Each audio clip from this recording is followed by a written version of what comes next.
Hey, what's up, Razzballers? It is Friday, May 16th. Welcome to Razzball Radio. We got a really big show for you. First off, we're very excited. We're going to have Rudy Gamble with us in just a moment. And also, we've got a guy who plays in like a kabillion fantasy baseball leagues. Matt, he's going to join us a little bit later on in the show. Also, too, what we really wanted to do today, we didn't think we had enough of the Razzball logo on the set right now, so I also busted it out on the shirt today. Okay. And stop asking me for the shirt off my back, Guru. Just saying that. All right, without further ado, here he is, all the way from Razzball headquarters, Mr. Rudy Gamble. Rudy, a message for you, Rudy. What's up, Rudy? Welcome to Razzball Radio. Thanks for having me. I'm from the Austin, Texas bunker that they put me in. Now, I just want to, in case people are alarmed, I don't get a lot of sunlight. I might be a little paler than people think. It's been really tough keeping the tools up. I might have less hair than people think. You know what? Were you able to get those special effects? The special effects are supposed to make me look like the Avatar. Were you able to get those? Yeah, they're on right now. Okay, because I feel like the set looks great. I feel like I'm on Space Ghost, coast to coast. Did you ever see that show? No, I didn't. It kind of had like people on like this little TV. Actually, the truth is you're actually an actor and you're in character right now because they're doing a remake of the 1990s movie Powder. So that's the truth of the matter. I was going more for that White Girls one with the Wayans brothers. But I can't match their sophisticated humor. Listen, though, all jokes aside, we really are glad to have you on. It is very exciting to have you with us because, Gray might be the humor of the operation, but you, my friend, are the brains of Razzball. Let's be honest. And yeah, I do ghostwrite some of that humor. I get like 90% of the titles. That's about all I'm able to contribute, other than from the bunker. I don't get to see a lot of baseball from here. Today's show is all about pumping up Rudy's tires, and you deserve it. Actually, I got to tell you something. I don't know if you had a chance to listen yet, but I've been doing the Razzball Hot Sheet. We rolled it out this week. It's basically everything you need to know about fantasy in about 3 minutes. It's posted at razzballradio.com every day. Look, I'm going to pat myself on the back. It's pretty darn good because what I basically do is I go through all these tools you've created. I find, the best streamers, a little bit of what's in the news, some great matchups for DraftKings. But basically, man, I'm just stealing your data and repackaging it into a nice little package with a bow on it. No, that's what it's for. I mean, I think a lot of this is, the tools should make your life easier. It should be, how do I, in like 5-10 minutes, update my lineups, update my teams, and even in those daily leagues, now I'm in a few of them. How do I, like on those days when I have 10 minutes, how do I make all the moves so I'm not at a disadvantage versus the guy who's spending an hour sitting there pouring through box scores? Yeah, absolutely. And you don't have to do that now because all you got to do is read the site and get the hot sheet. And if you have time, join us here at Razzball Radio. So, Rudy, you up for talking a little bit of fantasy baseball today, or did you want to talk about construction and what you're doing with the bunker? I know you called me about some electrical, lighting issues last week. Yeah, the fluorescent light's killing me. No, I'm good. Let's talk some fantasy baseball. Okay, good stuff. So let me ask you a question. Do you ever employ a platoon in your fantasy lineup? Is it worth it in a shallower league to keep a bench spot for a possible platoon, or are you better off going with a reliever, with a high K rate to help jack up your ratios? What are your thoughts on that? So, yeah, this year I'm all about maximizing at bats for hitters. That I think on the pitcher front, as long as I'm good on saves, I feel like later in the year I could really ramp up on streaming. But I want to make sure from the start I've got all my at-bats maximized for all daily leagues. So most of my bench slots are hitters. I have one league where I've got like 6 or 7. I have 2 open pitcher slots. Oh, wow. Because their guys are injured or on DL. And just so I can make sure I got all my bench slots. So a platoon, I don't have a let's just say I kind of rent hitters at the bottom of my roster. Right. So I don't, like, I've got guys like John Jaso and Derek Norris going on various teams where they're available. I was able to get JSO for a 15 team recently. I already dropped him, but I got 2 homers in 2 days. And I had Norris in the RCL team for that 2 homer, 6 RBI game. That's my so yeah. If I had to do a platoon, those are the two I'd love to platoon. But it's all about daily matchups. Particularly, how do I get lefties against righty pitchers, Right. righties against lefty pitchers, and if it's a same day league, how do I get guys who are at the top of the lineup? Yep. And actually, it's great that you say that because today, again, I was going through the Hittertron, and for example, Drew Stubbs is only 48% owned, but he was a $38 play today. Yeah, I got him at least one league. I think in RCL, remember, there are only 3 bench slots. I have him, Brandon Barnes, and Corey Dickerson all rostered right now. Oh, wow. I think they have a lefty going today, so my assumption was that Stubbs and Barnes both get to play with Kadire out. Right.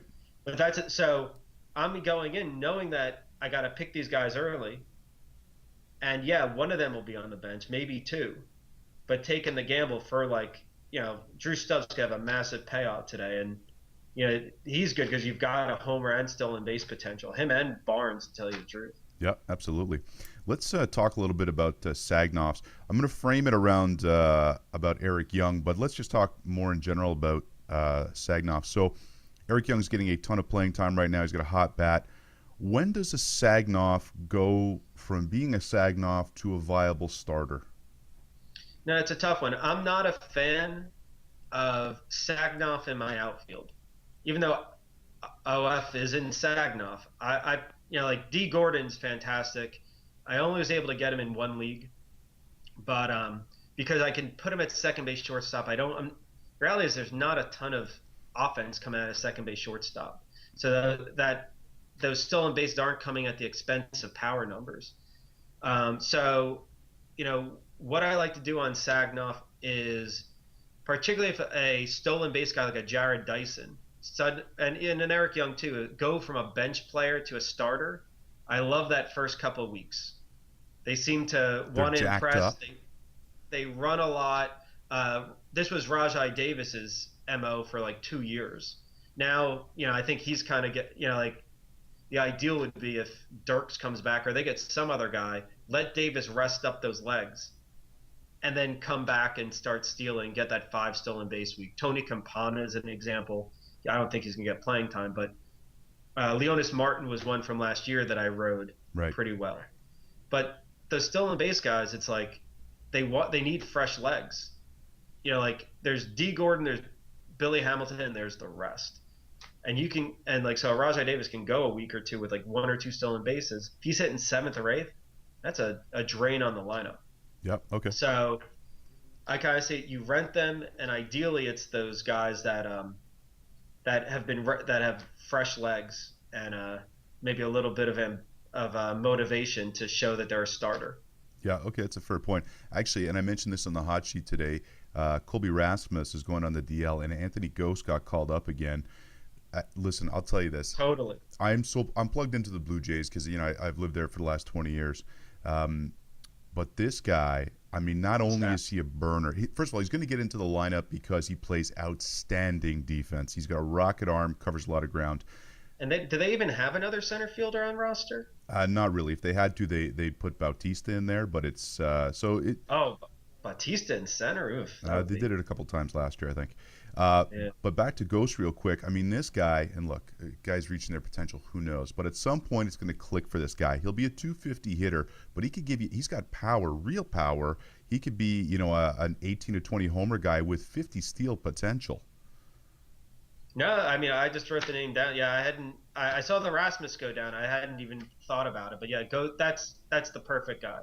Yeah, something to prove. And goes back to your something to prove. Brent goes for a week or so. Now, I forget if I think he's a lefty. Is he lefty? They shouldn't allow fast guys to hit from the right side. It should be from the left side. You need to slap it to shortstop and third and run your butt off.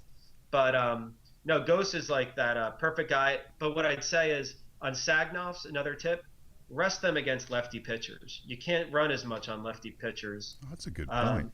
So if you can't run as much, their value is kind of screwed up. On if there's lefty starters, I'm loving righty guys. Derek Norris is obviously a great example for catcher, but there's some hitters that just do really well. Johnny Gomes has been one that if there's a lefty pitcher going against the Red Sox, I've been streaming Gomes a lot, and he'll get you something on the runs or RBI side. Okay, good stuff. So I put this out on Twitter yesterday because we wanted also to your pinch hitting for grade today, which is great. But just for the record, we'll take you anytime we can get you, Rudy. So I put it out on Twitter yesterday to ask some questions for you guys. So first one is from Gareth. Gareth the cat. Goes to the Streaminator. Gareth the cat? What's that? No, it's Gareth from Cleveland. Is that a Canadian cartoon? No. Gareth is a regular commentator. He's from Cleveland. He joined us on the pre-tour, and his avatar is a cat. So. Oh, okay. But his sorry, Gareth. I didn't know what your avatar looked like. But his question is, why does sometimes the Streaminator get hot for guys like Travis Snyder or Joe Blanton? I mean, guys that either aren't playing, aren't starting. Is it a hiccup in the system, or do we have to drill down a little bit deeper? Well, the Streaminator or the Hittertron are looking at what it believes to be their true skill sets. Okay. And that's what's the steamer projections that are kind of the foundation are going with. Now, the skill sets are, basically there's a number of stats that kind of help define it. So a pitcher is easy, like Joe Blanton's the type. I actually call them kebabs. And the reason is their Ks and their BBs look fantastic. And by and large, if your K rate's good, your walk rate's good, you're going to be good. A lot of goods there, but there's just some pitchers. Blanton last year was the epitome of it. Dan Herron has been it for a couple of years. Right. Where they do it. They pound the strike zone and they get pounded a ton. So it looks like they've got good K and walk, but their homer rate goes up like crazy. They just give up a lot of line drives. And so Blanton's skill set was there, but that he was just that kebab that got basically skewered. Stop talking about kebabs, man. You're making me hungry. By the way, if anyone in Phoenix knows where I can get a good kebab, I'm dying for one, because there was like a kebab shop on every corner in Toronto. Yeah, I don't think I would trust a kebab in Phoenix. It'd be like coyote meat or something. So sometimes like a Blanton Herron has been one where it's like, a lot of ERA projections end up looking like their FIP or their Sierra if you're even dorkier. And I think there's just certain guys that are the anomalies, and the anomalies are the ones that are going to look weird to someone like Garth. Travis Snyder is one. He's got good power. He's not showing really anything else. And it's, so I think in the right matchup, the right park, a righty pitcher, maybe like a Bronson Arroyo, who's known to give up homers, he has the potential. But that's why for hitters, I put a start percentage on there. So there's a lot of guys you'll see there, like, I think Snyder burned me once and I learned not to use him again, where it's like most guys like him, if he's on the roster, he's going to play against righties. And he's been so inconsistent. Pittsburgh's basically just warming a seat for Polanco. So him and Tabata, they're just making it up as they go along. I would say they'd go with the hot bat, but I don't think either of them have a hot bat. So it's kind of like a lesser of two evils right field approach they're going with. Right. Let's talk real quick on Polanco. We don't have to go too deep into this, but there's no advantage for Pittsburgh to call him up this year. I mean, unless they have a big kind of turnaround. I mean, why would they start his clock? Well, I mean, that's been like the topic for a couple of years now, that whole Super 2 thing. Right. But the reality is I think that's not as much of a rule as people think. I mean, we saw Trout, we saw Harper, we saw I can't forget the phenom that got called up already this year. Springer? Springer? Yeah. I mean, Houston has absolutely no reason to call a guy up. So I kind of see it that like I could see Polanco getting called up any day now. It's just a matter of your league format and if you can stash him. And I think in most leagues he's been stashed. I've looked, but No, Pittsburgh has a small window and they could win. I mean, right now the pitching staff has obviously taken a bit of a hit versus last year. I think losing Burnett, I know. uh, Who would have thought that losing Burnett? he was just rock solid for 2 years. I mean, Cole is good, but it's like I think they're all. It also is a bummer that Tylon or how do you Tyon. Tyon, yeah, that sounds like yeah. Between him and Taiwan Walker, it's gonna be hard to get those two from Good Canadian mispronunciation. name, Tyon. But yeah, losing he had the potential to be Garrett Cole, like what Garrett Cole did to that staff last year, and he's out for the year. So Pittsburgh, if they see it, I'd say is they have a small window.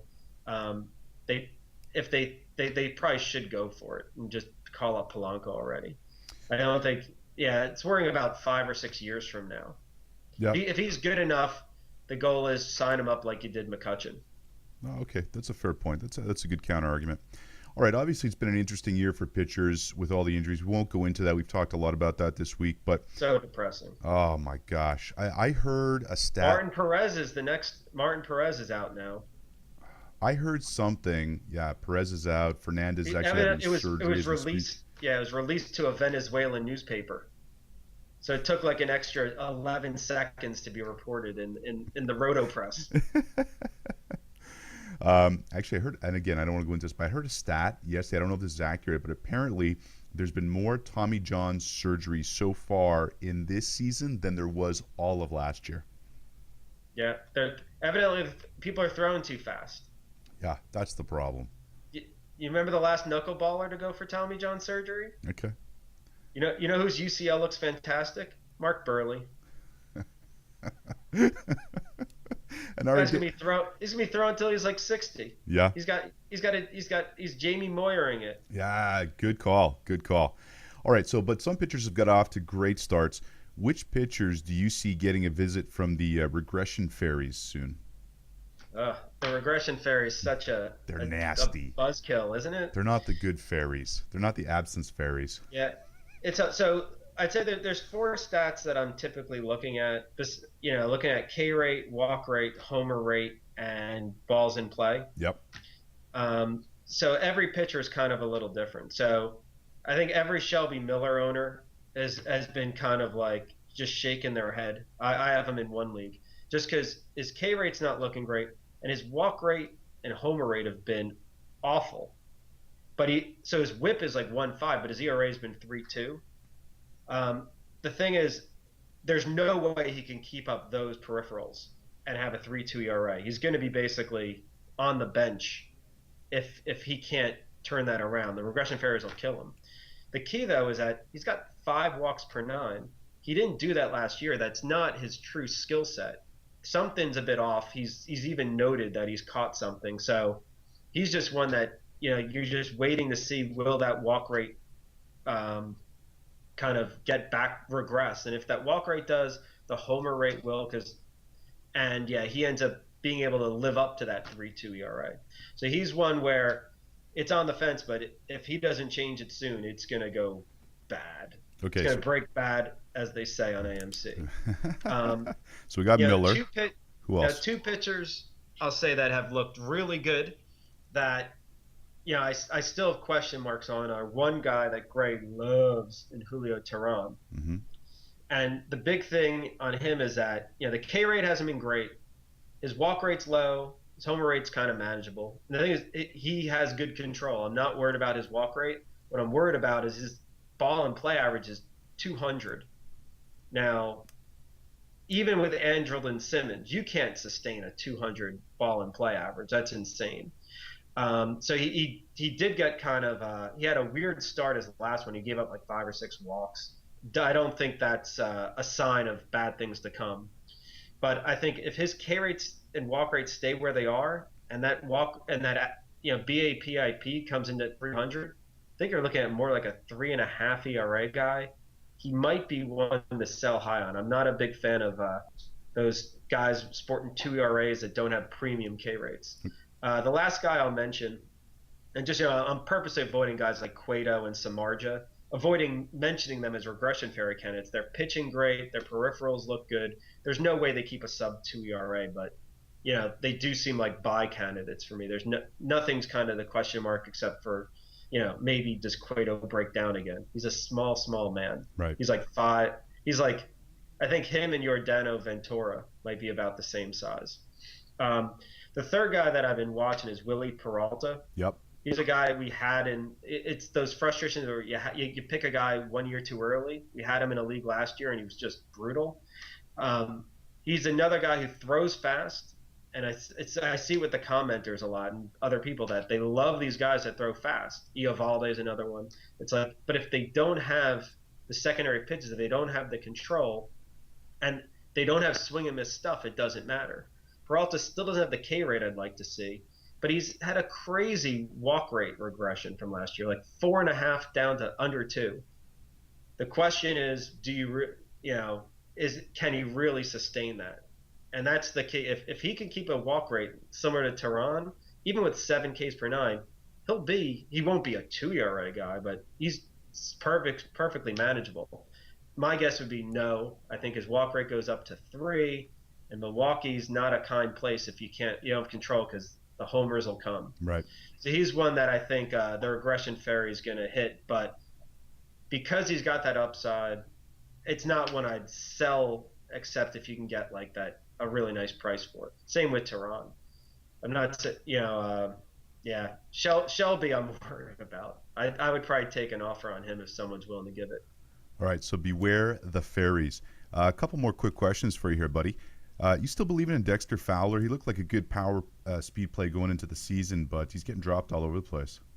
I didn't understand any particular love for Dexter Fowler going into last year. He got to play in Colorado, and he didn't hit like a star. And he's fast and didn't steal bases. He's got Bernie Williams disease. That's what we call guys that seem fast. They don't steal bases. Right. At a certain point, you just give up. Like, just realize that he doesn't have that skill. No, I'm not a fan at all of Dexter Fowler. I don't think he's ownable except in 15-plus team leagues, because he couldn't, with Colorado, I mean, you're seeing it with Blackman. You're seeing it pretty much that whole lineup. That is just a great place to hit. If you don't make it there, you're not making it anywhere.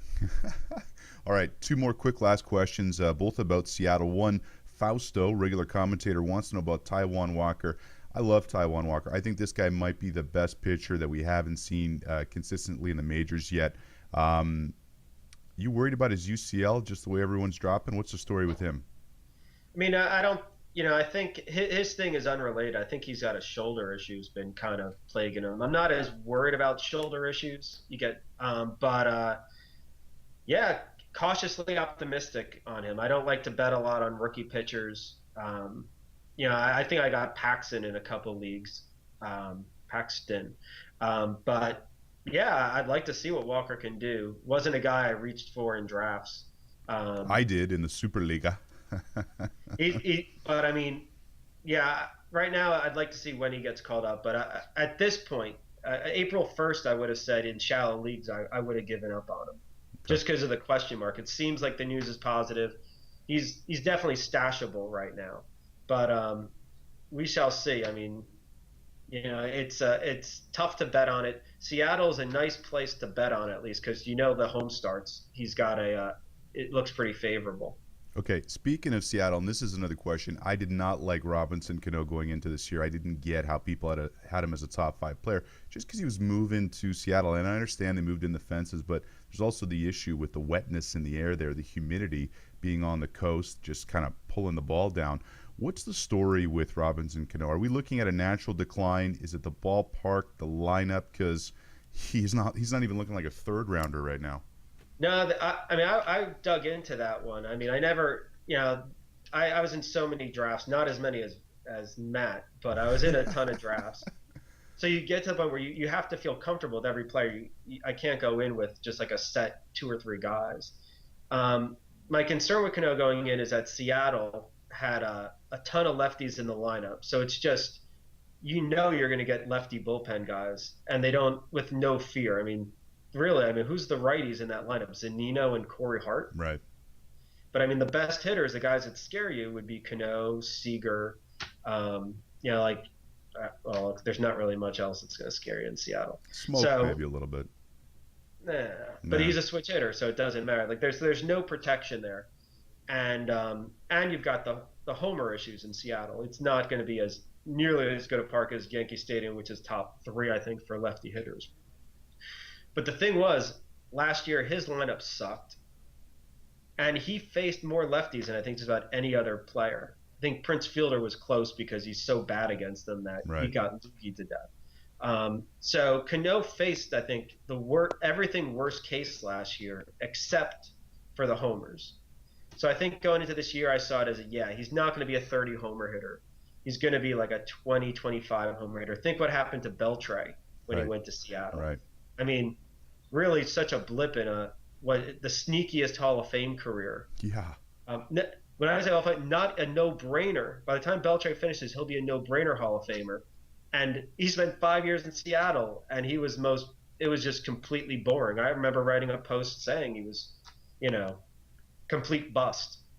But so I still think Cano's a 300 hitter. The RBIs will come. Who knows? That's kind of a fluke. Just the homers is the part where you had to knock it down a bit. Okay. But middle infielders have been so rough this year. This year, especially with every year. No, but I felt like going into the year it wasn't going to be bad. I've just been crushed by Kipnis in one league and Segura in another. Okay, fair enough. I still saw Cano as about low risk of first round pick as you're going to get. All right, listen, Rudy, really appreciate you joining us today. I think we've got you tentatively booked in. Oh, there goes the lights. Lights. Oh. Hello, lights. Man, someone's getting fired. There we go. Someone's getting fired here. Okay, buddy, so I think we've got you tentatively booked in for next Thursday again. But like I said, buddy, if you're ever able to make it out of the bunker, let us know. We'll get you on here. Thanks for joining us. Of course, he is at Rudy Gamble. I am at Nick Capozzi, NickCapozzi. Follow us on Twitter. Hey, one last thing, Rudy. You playing in the 50-50 game tonight at DraftKings.com with the Razzball crew? I believe so. I gotta square some time out. Yeah, but absolutely. I've got DFS spot. Yeah, DFS spot. You know what? Actually, next Thursday we'll get more into that, because another thing you and I are going to do is we're really going to break down into the tools and how to best maximize them. All right, Rudy, Totally. Get out of here. We'll be right back after this. We're not really going anywhere. We don't have commercials yet, but that's a nice way to segue into Matt, who's in like a billion leagues. We'll be right back. Okay, we're back, and now we're going to have a guy who not only plays in but commissions more leagues than I can get my head around. I can't manage 5. He runs all the fantasy baseball. He runs everything at like Reddit on the baseball side. We'll ask him about it. But without further ado, here he is, all the way from New York, Matt Strachman. Matt, what's up, buddy? Thanks for joining us on Razzball Radio, buddy. What's going on? Pleasure to be here. Yeah, thanks for getting up early for us. I know normally you're kind of a 4 p.m. riser, so if you need to swig on your coffee, don't be shy. Yeah, I mean, Yahoo League's 3 a.m. Eastern Standard Time. Next day starts. Got to get that quick jump on everybody, Absolutely, man. So I was talking with Rudy before, and we kind of, set this up a little bit, because you really play in dozens and dozens and dozens of leagues. How many leagues are you actually in? Yeah, so this baseball season I'm in 54. I commish about a dozen of those, and then I commish the Reddit leagues, Sultans of Stats. That's another 24. 2 divisions, English Premier League style relegation. How do you manage on a day-to-day basis? How do you manage rosters for 54 teams? It's pretty brutal. I mean, how long is it? Start with how long it takes you. Yeah, all right. So I'll give you a quick intro into how this started, I guess. So rewind about a year ago. Before that baseball season, I was doing 5, 6, 7 leagues, and then I just joined 24 baseball leagues. I was like, oh, I can do this. And then I did 44 football leagues, and then 30 mid-30s basketball, and now I'm in 54 baseball. So things have really gotten out of hand very quickly. So you're like in 150 or 160 leagues a year? I was in, I think, 100. I specifically crossed the 100 threshold last year. Stop banging on the table. Yeah. Stop banging on your table. But really, take me through how you manage. I mean, do you have a priority list? Do your kind of expert leagues, are those the ones you're working on your rosters first? Because some have to get lost in the shuffle. I just can't Uh, get my head around it. I mean, you sort of get into a groove. I mean, you can only have 8 leagues on each Yahoo account. So I have 4 Yahoo accounts: ESPN, CBS, Fantrax, Flea Flicker. So you get into a groove eventually. So like I'm just settling in. But I mean, I have a little cheat sheet. The leagues that I need to stream bats, stream pitchers, how many moves, come chasing saves, et cetera, et cetera. But it's really just a lot mentally figuring it out as I go along. Man, how'd you get so obsessed with fantasy baseball? Shit. Well, I'm a compulsive gambler. So Ah, this is this is sort of the educated version of really enjoying gambling and being good at it. all right, absolutely, absolutely. Now, okay, so you're commissioning all these leagues. I mean, how do you collect for those, man? Do you send one of your buddies from Long Island, a real big guy knocking on doors? Because I got out of commissioning leagues because it was such a pain in the ass to collect money. Uh, it can be painful. I'm not gonna lie to you. Sportsvault.net. Hey, there we go. Yes. It's basically just a league safe alternative tool for commissioners to collect, hold, and distribute league dues at the end of the season. It's free, so I mean that's pretty much the reason to do it. So, What else do you need to know? I mean, and I'll be honest, actually, you and I were chatting because I'm in one league with you, which I'm absolutely getting destroyed in. I mean, I am out of my depths. I guess if I'm playing against a guy who's got 160 teams. But yeah, no, and we've been chatting and I've been looking at all this stuff on Reddit, but you sent me a sportsvault.net. I mean, that's how I paid for the league, and it was so easy. So that was outstanding. Yeah, using myself, no issues. They're improving the system leading into this football season. So yeah. Awesome, buddy. So a couple things. First off, when I'm coming through on the football tour this year through New York, I better see you out there. Of course, yeah. Absolutely. B, and you know what? Here's what I'm going to do. I want to pick your brain a little bit here. How much time we have? We got a couple minutes. I want to pick your brain. Who are a couple of guys that you're really big on right now? Because I know you're like way deep in the stats as well. I mean, obviously. Yeah. But who are a couple of guys? Okay, so give me an idea of, maybe some guys who are 15, 20, 25% owned or less who could have an impact going, later on through the year. Putting you on the spot here. Just start spieling without, I'm this type of guy, like in the Matrix. Yeah. But in the Matrix. but Dexter Fowler is an outfielder. Dexter Fowler, I guess Nick Swisher's owned in a lot of leagues, but he's being dropped in a lot of leagues. Those are two guys that I'm just stockpiling. They're going to get it done the whole season. Swish was hurt last year, still hit 20 couple bombs. He's a 25 bomb guy, no doubt about it. Cleveland offense is nice. Fowler, Houston, obviously a drop down, but he's starting to pick it up. He's a 15-15 guy. You have a hole in your outfield, he's going to get it done. Going a little bit deeper, the big Seth Smith guy. Yeah. Yeah. Especially if you're streaming, right? Because I mean, he's such a platoon. He's a platoony tune, but yeah. Roto leagues that are a little bit deeper, where you don't just have studs all around, like our league. I pretty much don't pay for outfield, and then you have your outfield. There's always a couple scrubs on the wire. Mix and match every single day based on favorable matchup streaming. And, you have, instead of a guy like Jason Hayward that you overpaid for, you have the Seth Smiths and, other scrubs of the world that have nice splits that you can work with, and boom, basically super stud. So where do you pay for guys? I mean, where do you actually go out? What's your best bet for return on investment position-wise? My return on investment? Yeah. I mean, where do you spend your money at the beginning of the year? First base, shortstop?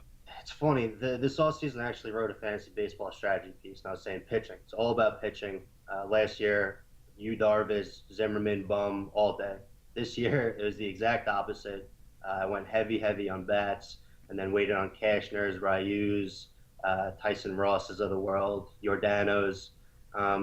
So, I mean, it really is a case-by-case basis, because just 2 years following each other, couldn't have been more opposite plan of attack. But I don't pay for outfield. I very rarely pay for outfield, unless you're in a shallowish league, in which case you're getting studs anyway, so I guess you're sort of paying for it. With arms, well, my opinion sort of changed on arms. I'm not really a huge fan of going heavy on arms. I think there's always going to be, favorable matchups that you can pick up off the wire. Right. There's always a couple guys that are underrated that you could sort of roll with all year and not feel bad about it. And especially in roto leagues. Oh my God, favorite thing. I'm just hoarding middle relievers. I got Britton in a couple leagues. Just look, and now I might have a new closer. Luke Gregersons of the world. All those guys. You're getting elite ERA whip, over a K per inning, some cheap dubs. Nothing better than a cheap dub from a reliever. So yeah, that's pretty much. And then stack the infield. You know what we might have to do? Outfield, middle relievers. I might have to bring a camera crew up to New York one day, and I'm not joking about this, but like I'd love to kind of watch you in your zone. So do you actually get to watch a lot of games too, or is it more that you're All just day, baby. Yeah. All day. I got the TV. I got the MLB network on. I got dual laptop set up, 4 MLB TV games streaming at once every day. I mean, this is pretty much my job. So That's the operations center right there. yeah, We're inside the matrix. I had to move out of the office because it's an absolute shithole. Part of my language, but but yeah. But Okay. I mean, yeah, it's day before, so it's basically 3 a.m. comes. Sorry, I keep hitting my table. I'm gonna probably do it 10 more times. 3 a.m. comes. You're like, all right, let's pick up guys for the next day. Leagues where you pick up guys for that day, get it done immediately. Basically get everything set. Like, all right, we got 1 o'clock game tomorrow. All right, set the alarm, wake up, set lineups, check lineups again before the 4 o'clock game, set lineups again before the 7 o'clock games. So you are a professional fantasy baseball player. I mean, that's your real title. Let's be honest. Yeah, I mean, my main thing, I pretty much committed to this because I'm developing a yearly and daily baseball projection algorithm. So until that's functioning, I'm sort of just like, running around trying to get shit done properly. But that's sort of, once I have my projections rolling and have a program with machine learning and all that fun stuff, then it'll sort of be unfair. But until then, I'm overwhelmed and just trying to get it done. By the way, I don't want to forget this, but he is a great follow on Twitter. I believe it's at his dudeness of New York. NY, yes. NY, yeah, his dudeness of NY. But really, this guy's a great follow because he's so plugged in. If he tweets something out, you want that intel. So, listen, we'll wrap up in just a minute, but I'm curious, Matt, out of the 54 leagues, kind of where are you average place-wise? Oh man, I haven't even looked. The beginning of the season was rough. I didn't really doubt anything, but now I'm starting to get into a rhythm. Edwin is really starting to beast, and I went heavy on him, so life is good there. Average, well, just my Yahoo profiles, I think on average it's sitting about 65%, whatever that means. Right. But yeah, I'm pretty much at this point. I think I'm pretty much gonna be competing in almost every single league. Are there any leagues where you're like just dead? You're like 12th place. It's over. There's one league. It's a free league I just joined. This is a buddy, and I'm like, oh yeah, sure. And they have waivers once a week, and I just forget to do waivers every week. Right. And that's the one league. I'm like, oh, whatever.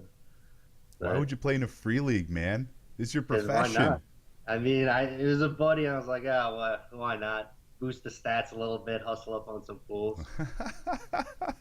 All right, listen, I want you to stick around because I want to chat with you some more. But Razzballers, that's it for us today. We'll be back, of course, on Monday.